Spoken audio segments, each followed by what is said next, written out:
Crime की दुनिया में कुछ राज गहरे होते हैं और हर एक चेहरे में कई चेहरे छिपे होते हैं। हत्या के दाग बड़े गहरे होते हैं और मिटाने को सुराग परत दर परत कई पहरे होते हैं। लेकिन हर पर्दा हटेगा और हर राज खुलेगा। क्राइम सीन में बचता हर अपराधी फिरेगा। नमस्कार, क्राइम सीन में स्वागत आप सभी का और आपके साथ मैं हूं इश्तियाक अहमद। एक बार फिर से मैं हाजिर हूं क्राइम में छिपी गुत्थी को सुलझाने के लिए। और आज हम क्राइम सीन में खबरों की शुरुआत करेंगे बिहार से, जहां पर एक 4 साल की मासूम से रेप करने के बाद हत्या कर दी गई। जी हां, बिहार के मधेपुरा जिले में एक बेहद शर्मनाक मामला सामने आया, जहां एक दरिंदे ने पहले 4 साल की मासूम बच्ची को बहलाकर अगवा कर लिया और फिर रेप के बाद उसकी निर्मम हत्या कर दी गई और बच्ची की लाश एक तालाब के किनारे से बरामद की गई है। और ये घटना मधेपुरा के पुरैनी थाना क्षेत्र की है, जहां 7 दिसंबर की रात जब सारे लोग पंचायत चुनाव की तैयारी में व्यस्त थे, तभी रात के करीब 8 बजे 4 साल की मासूम बच्ची अपने घर के बाहर खड़े टेम्पो के पास दूसरे बच्चों के साथ भी खेल रही थी। और तभी पड़ोसी में रहने वाला 24 वर्षीय युवक सौरभ मोटरसाइकिल से वहां आया और मासूम बच्ची को बहला फुसला कर अपने साथ बाइक पर बैठाकर योगी राज रोड की तरफ ले गया। जब रात के 10 बजे तक भी बच्ची घर नहीं लौटी तो उसके पिता ने अन्य लोगों के साथ मिलकर योगी राज रोड पर उसे तलाश किया। तब उन्हें एक तालाब के किनारे झाड़ियों में खून से लथपथ मासूम बच्ची की लाश मिली और वहीं अस्पताल ले जाने पर डॉक्टरों ने भी उसे मृत घोषित कर दिया था। और आरोपी सौरभ के खिलाफ मासूम के साथ बलात्कार कर उसकी हत्या करने और उसके भाई सुरेंद्र सहनी के खिलाफ आरोपी को छिपाने का मुकदमा दर्ज कराया गया और बच्ची का शव पुलिस ने पोस्टमार्टम के बाद परिजनों को सौंप दिया, जबकि आरोपी की गिरफ्तारी अभी तक नहीं हो पाई है। और इस घटना से स्थानीय लोग गुस्से में और वो आरोपी की गिरफ्तारी और सख्त सजा की मांग भी कर रहे।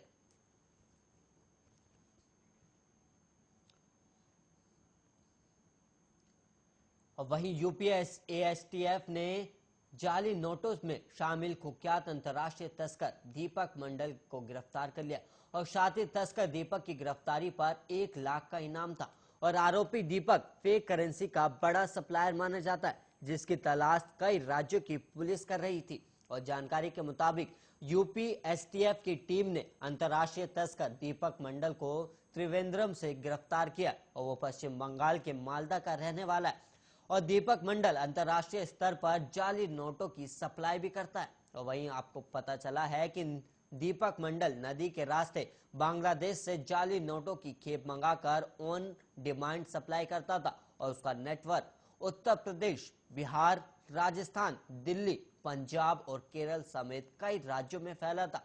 और अहम बात यह है कि वो 40,000 रुपए के बदले 1 लाख के जाली नोट दे रहा था। और अब यूपी एसटीएफ की प्रयागराज यूनिट दीपक मंडल को 5 दिन के ट्रांजिट रिमांड पर लेकर प्रयागराज जा रही और पुलिस को दीपक से ऐसे कई सवाल भी पूछने, जिनका जवाब जाली नोटों के कारोबार से जुड़े लोगों का खुलासा भी करेगा।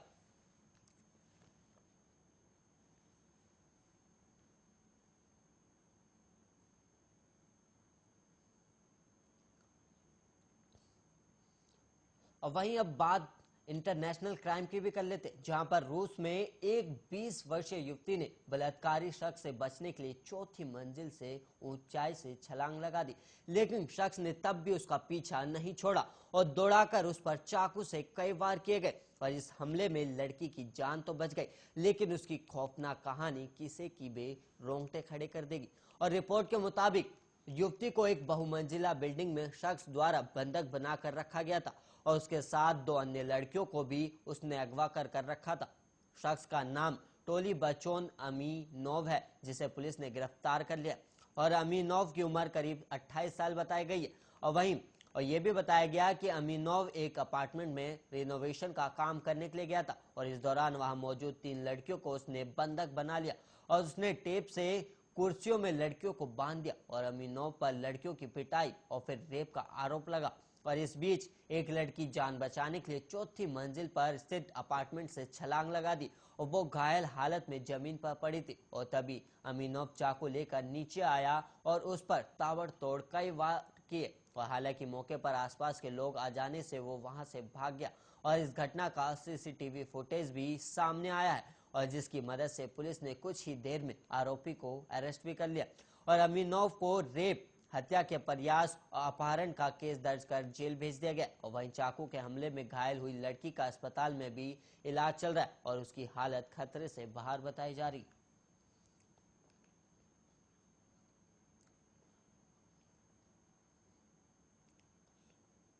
और वहीं सिवान के रघुनाथपुर थाना से महज 50 मीटर की दूरी पर ज्योति अलंकार ज्वेलर्स में लूट को अंजाम दिया गया और नकाबपोश 6 अपराधियों ने पिस्तल के बल पर शुक्रवार की शाम 50 लाख की ज्वेलरी बोरे में भर कर ले गए और ज्वेलरी शॉप से बाहर निकलने के बाद वो हथियार लहराते दिखे और इसका वीडियो भी सामने आ गया।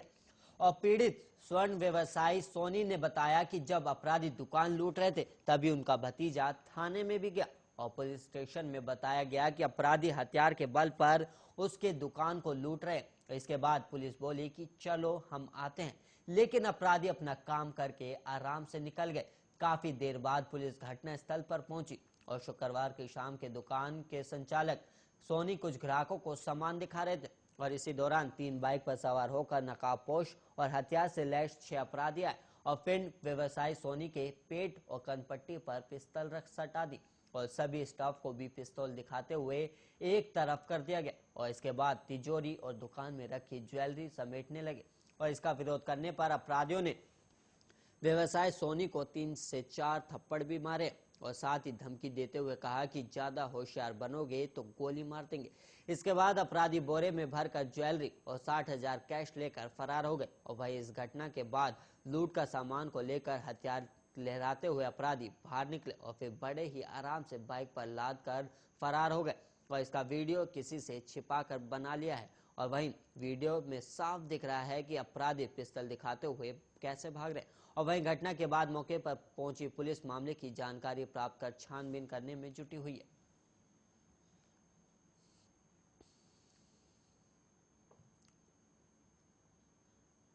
दिल्ली पुलिस ने कैब चालकों को डिजिटल भुगतान ऐप के जरिए लूटने वाले गिरोह का भंडाफोड़ किया है और मामले में पुलिस ने 2 आरोपियों को गिरफ्तार भी किया है और इसमें एक नाबालिग भी है। दरअसल शिकायतकर्ता धन सिंह ने पुलिस को बताया कि वो एक कैब चालक है और 3 दिसंबर को करीब 7:30 बजे 3 सवारियों को लेकर नेहरू विहार से ग्रेटर नोएडा जाने के लिए ऑनलाइन बुकिंग के जरिए निकला था और यात्रियों ने ये कैब ऑनलाइन बुक की थी और यात्रियों ने अपने घर के पास छोड़ने को कहा और वहीं गंदा नाला पर एक सुनसान जगह के पास आने पर यात्रियों में से एक ने शिकायतकर्ता पर देशी कट्टे से इशारा किया और उसे गंभीर परिणाम भुगतने की धमकी दी और उन्होंने उसका मोबाइल छीन लिया और कुल 20,700 रुपए दूसरी कंपनी के डिजिटल मोबाइल वॉलेट में ट्रांसफर कर फरार हो गए और नॉर्थ दिल्ली के तिमारपुर थाने ने इस केस की जांच शुरू की और अपराधियों की धरपकड़ शुरू हो गई और पुलिस टीम ने तुरंत तकनीकी जांच की और घटनास्थल के आसपास के 100 से अधिक सीसीटीवी कैमरों की जांच की और बाद में अपराधियों के रास्तों का पता लगा और इसके अलावा शिकायतकर्ता और संदिग्धों के डिजिटल मोबाइल वॉलेट की जानकारी हासिल की गई और साथ ही पुलिस ने साइबर सेल की मदद से उन फोन नंबरों की जांच भी शुरू कर दी है जिससे ये ऑनलाइन बुकिंग की गई थी, जिसके बाद पुलिस को कुछ संदिग्ध आरोपियों की पहचान भी हो गई है और पुलिस ने आरोपियों की तलाश में कई जगह छापेमारी की, लेकिन आरोपी लगातार अपना ठिकाना बदल रहे थे और पुलिस उनका पीछा भी कर रही थी। लेकिन इस बीच पुलिस ने 2 आरोपियों को गिरफ्तार किया है।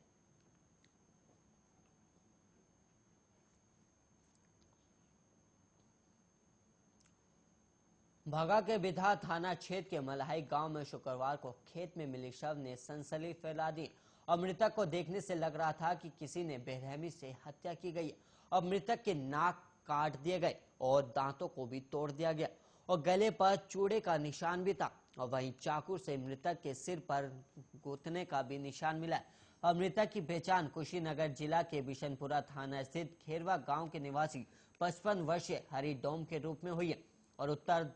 प्रदेश बेहता थाना क्षेत्र के माले गांव में गुरुवार की रात अर्जुन डोम के यहां श्राद्ध कर्म में भोजन खाने के लिए आए थे और यहां से रात को गायब हो गए और सुबह उनकी शव मिली है और थाना अध्यक्ष मनोरंजन चौधरी ने बताया कि मृतक के भाई किशोर के लिखित आवेदन पर प्राथमिकी दर्ज किया गया और प्राथमिकी में यह भी बताया गया कि मृतक की हत्या उनके अपने सगे संबंधी ने की है और मृतक के भाई ने बताया कि श्राद्ध क्रम में भोज के बाद मेरे भाई के संबंधी और उनके अपने साथ ले गए थे, जिसके बाद से दोनों दिखाई नहीं दिए। वहीं कुशीनगर जिला के बिशनपुरा थाना स्थित डोबोली गांव का रहने वाला है, जिसने अपनी बेटी की शादी बिशनपुरा थाना स्थित खेरवा गांव के निवासी 55 वर्षीय हरिराम के बेटे संतोष से की थी। और वहीं डोम कुछ दिन पहले हरिडोम पर आरोप लगाया गया था कि हरिडोम के साथ उसकी पत्नी के साथ नाजायज संबंध बनाता है, जिसे लेकर दोनों परिवारों के बीच पंचायती भी होती। और थानाध्यक्ष ने बताया कि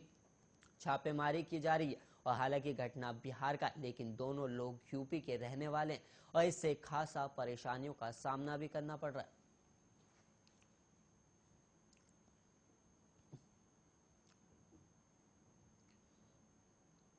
और वहीं बिहार के पूर्वी चंपारण में मानवता को शर्मसार करने वाली एक घटना हुई है। नाबालिग को चोरी के इल्जाम में पहले बंद कर पीटा गया और फिर भरी पंचायत में पंच ने उसे थूक चटवाया। और इस मामले का वीडियो सामने आने के बाद भी पुलिस ने एक्शन नहीं लिया और पुलिस का कहना है कि लिखित शिकायत मिलने पर कार्रवाई करेंगे। और घटना बिहार के पूर्वी चंपारण जिले के झिहली गांव की है और झिहली पंचायत के वार्ड नंबर 3 के अशोक शाह की दुकान में चोरी हो गई थी। और घटना की छानबीन करने पर चोरी में नाबालिग का नाम सामने आया और चोरी के शक के आधार पर नाबालिग को ग्रामीणों ने खंबे से बांधकर पीटा।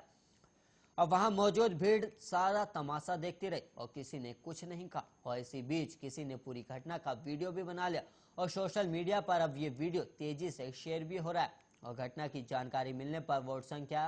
1 के पंच छुट्टन मामले में समझौता कराने पहुंचे और उन्होंने पंच के सामने नाबालिग से जबरन थूक चटवाया। और इस सब के बीच पुलिस गायब सी थी। और पूछने पर जताते हुए पताई थाना अध्यक्ष चंद्रिका प्रसाद ने बताया कि पीड़ित परिवार से शिकायत मिलने के बाद कार्रवाई की जाएगी। और पूर्वी चंपारण के एसपी नवीन चंद्र झा ने बताया कि मामला देर रात संज्ञान में आया और एफआईआर अभी दर्ज कराई जा रही और सभी दोषियों की पहचान कर गिरफ्तारी भी की जाएगी। जो भी संलिप्त होंगे उनके ऊपर कार्रवाई की जाएगी।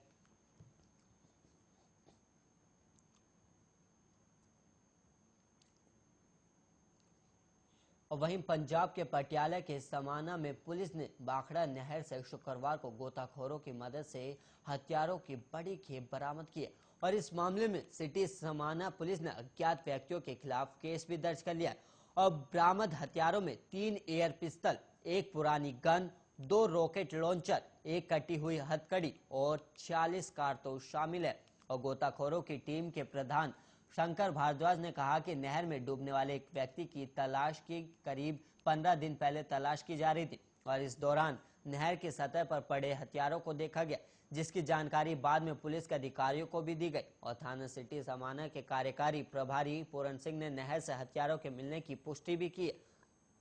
और साथ ही बताया कि मामले में अज्ञात खिलाफ केस दर्ज कर लिया गया है।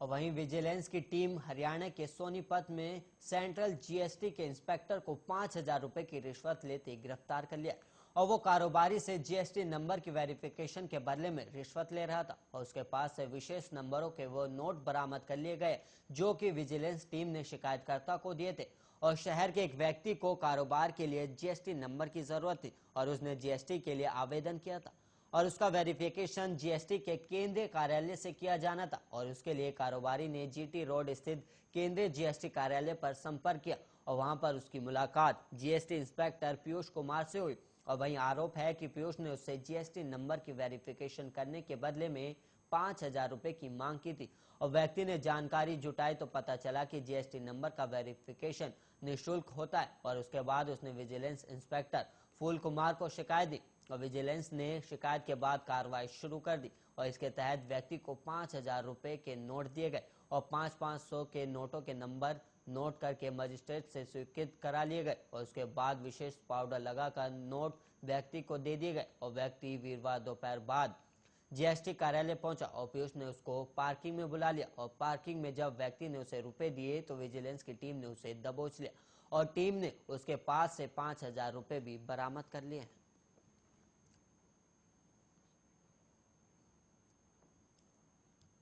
आज के क्राइम सीन में इतना ही। फिर मुलाकात होगी क्राइम की कुछ चौंका देने वाली वारदातों के साथ और हमारी नजरों से नहीं बच पाएगा कोई भी अपराध, चाहे नेता हो या फिर आम इंसान, हर अपराध का होगा पर्दाफाश। नमस्कार और ऐसे ही खबरों के लिए